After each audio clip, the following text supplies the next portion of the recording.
લેક્ચરનું schedule ગોઠવીએ છીએ એ શું તમને એડવાન્સ મળી જાય છે? તમને અગાઉથી ખબર હોય છે કે લેક્ચરો કયા કયા આવશે, કઈ રીતે રહેશે? શેડ્યુલ તો આખા મંથનું પહેલા જ દિવસે આવી જાય છે. કરંટનું પણ આવી જાય છે કે લેક્ચર આપણું GCRT નું મટીરિયલ ડેઈલીમાં આપણે 20 માર્ક્સનું હોય છે, પછી જે વીકલી હોય એમાં આપણે 50 માર્ક્સની હોય છે અને મંથલી હોય એમાં 100 માર્ક્સની ટેસ્ટ. તો તમે ટેસ્ટ આપો છો ખરા, પણ એના માર્ક્સ તમે ક્યાંથી જુઓ?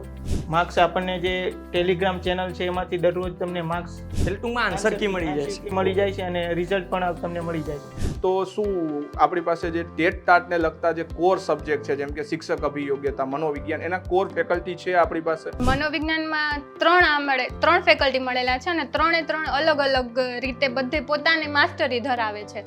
જેમ કે યોજના અને કોઈ પણ મેઇન આપણે શિક્ષણ ખાતા સાથે જોડાયેલા હોય તો આપણે હાર્દિક સર છે, એટલે એ આપણે બધો ખ્યાલ આવી જાય છે. મેનેજમેન્ટ એકદમ ઓલ મેનેજમેન્ટમાં કઈ 10 માંથી 10 આપી શકાય એવું છે. જે તમારે રોજનું ચાલે છે ક્લાસમાં એની 10 માર્ક્સ હોય છે, 5 માર્ક્સનું જનરલ આપે છે મોડે કરવાનું, 5 માર્ક્સનું મટીરિયલ જે ક્લાસમાં આપે છે એ મોડે કરવા આપે છે. અને બાય ચાન્સ એક દિવસ ના આવ્યા હોય ક્લાસમાં તો પછી એનો રેકોર્ડેડ લેક્ચર પણ આપવામાં આવે છે, એપ્લિકેશન આપવામાં આવે છે.